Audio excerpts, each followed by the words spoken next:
Hope you're all still awake. Late Night Mega here.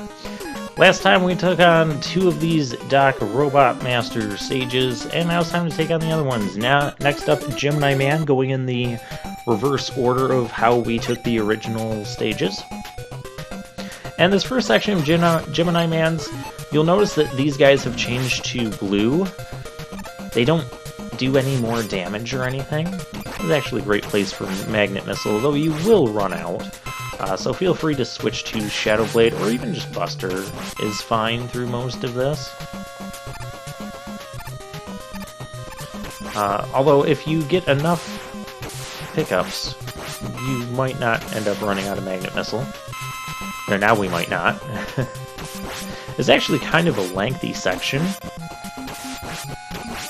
but it's not too bad. Just some basic platforming. Basic spiders, let him run off the edge. Yeah, we had just enough. It's almost like I planned that whole sequence. Not really, I just got really lucky there. Mystery Tank. I don't need Magnet Missile. I mean, I generally only use Magnet Missile on... What is it? Doc Metal Man? Though I will fill it up because it might become useful in the stage. Oh, really? Couldn't hit him, but he could hit me. That doesn't seem fair. Could be using the rapid fire through here. Only thing to be really careful of is you do have those spikes down there. So if you choose to blast enough of these bubbles away and reveal those spikes, just be careful you don't fall into them, because it would be really silly. Okay, nothing else I really need there. And there's more bubbles here. And yeah, we'll have some silliness with rapid fire. Why not? It's not like I'm negating any of the challenge by using rapid fire there. Against some of, like, maybe the big eye enemies, if I had done rapid fire, that could negate some of that challenge, so that's why I wasn't using it there. Hey, we're full up on Magnet Missile again. Awesome. And once again, we can get around this section without Rush Coil or Rush Jet.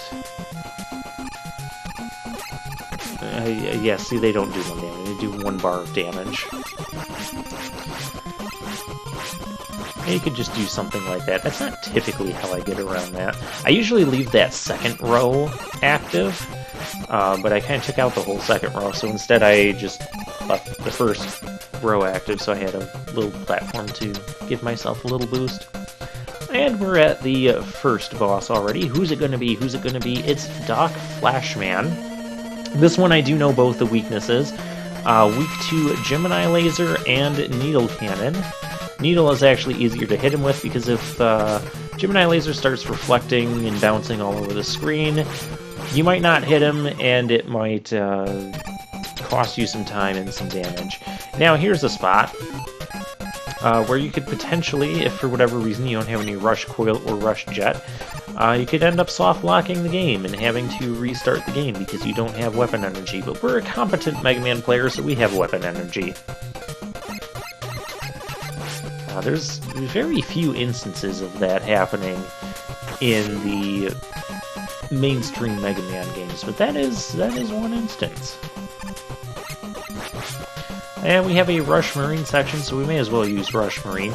We're going to ignore the stuff on top and just proceed to the right. If you try, like, going up and down, those things that are dropping stuff on you, or the fish, you're going to get hit by something. And I prefer not getting hit by things. Now we have a section where we've got more of these spider things. You'll see how they'll crawl down the ladders and that. Just take them out with the Buster, Search Snake, whatever weapon suits your fancy. They'll die in 1 hit to anything. Stop grabbing that ladder. They don't die to spikes, though, so they can just freely crawl on them. Not sure why Dr. Light hasn't given us the ability to do that. Gee, I wonder who we're fighting this time from Mega Man 2. Someone who's going to be weak to Spark Shock. I want to say his other weakness is either Shadow Blade or Needle Cannon. Could be either one of those two. But I do know Spark Shock is a weakness, see? Just be mindful of the spikes up top. I do like how they're colored with the rest of the platforms there, and they're rotating colors. That's a neat touch. Well, that was fairly easy. Now we'll go to Shadow Man, who has probably the most difficult of these stages. Honestly, all these Doc Robot stages are a step up in difficulty from the original 8. Of course, by this time, it's okay for them to require, like, Rush Jet usage and things like that, because you would have to have that by this point. Be mindful of those spike drops here. Now, those spikes on the ladder look really scary, but you can ignore them by just staying on the ladder as you climb up and down. They will not touch you. They just look scary. Just make sure you grab the ladder before jumping too high up. You don't want to crash into the spikes. And here, well, this is one of the places we could actually make use of Search Snake. Even though I'm not, because I favor punching stuff in the face. It's Mega Man 3, we have to do that. I'm gonna punch that thing in the face. That little hologram generator. And you can see we have these drop platforms. As soon as you touch them, you basically have to jump again. You know, punch him in the face. Don't punch those grenades in the face. That is not the smartest idea, because they explode and they could hurt you. And because they're those drop platforms, I find them to be a little finicky. I have done this before without Rush Jet, but I just feel better using Rush Jet. And Search Snake is kind of useful there, because it can go around and get the things before it... Even if it gets out of range of your Mega Buster due to vertical levels and that, that can be an area where Search Snake is useful. Same with the original first round of Shadow Man stage. Speaking of Search Snake being useful, snakes like to chomp their way through wood. I don't know if that's actually true. It's probably not, but in this case, it works well. Just get as much damage as you can on Doc Wood. He is one of the more difficult... Oh gosh, I don't want to take a death here and redo this whole stage. Fine. You tank up. Yep, I would have died. It's insanely difficult to dodge Doc Woods there because of the hitboxes, and I feel like it's just... His attack is like higher up. Like, it is possible to dodge just basically. Here you can actually slide under these things and then punch them in the face. Or slide into them and punch them in the face. That works too. You know, punch those parachute guys in the face. I don't think we need to punch anything else as far as Doc Robot Masters. In fact, we have Doc Heat coming up, which I use Shadow Blade for that, so... I think Doc Heat's other weakness is Topspin. I do remember that one. Maybe I'll hit him with Topspin with the final shot. The problem with using Topspin against bosses is you take damage yourself because you're crashing into the thing.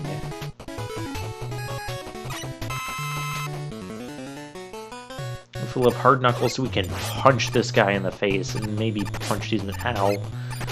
You know, if I had used Search Snake or something different, anything different, this would not be able to punch it. I was pressing the fire button throughout that, it just wasn't working. See, that's another instance of Mega Man 3 gameplay physics that I dislike. And as Doc Heat, we're going to start with just a regular shot because we can get rid of this. It's harder to dodge that as well in Mega Man 3, that first volley. Yeah, I'm having issues. We had issues. Yeah, I feel like this version of Heat Man is also quicker than in Mega Man 2 to start shooting flames as soon as he comes out of his heat crash attack there. So it's another instance of, you know, just tank some damage, war of attrition sort of thing. Yeah. As long as you're ahead on damage, you'll be fine. I said as long as you're ahead on damage, you'll be fine. We got him. That's fine. Doc Heat, in my opinion, is one of the harder of the Doc Robot Masters. Alright, well, with that, can we finally take on Wily? No, we have to take on Breakman again, so we'll do that next time. We'll break him.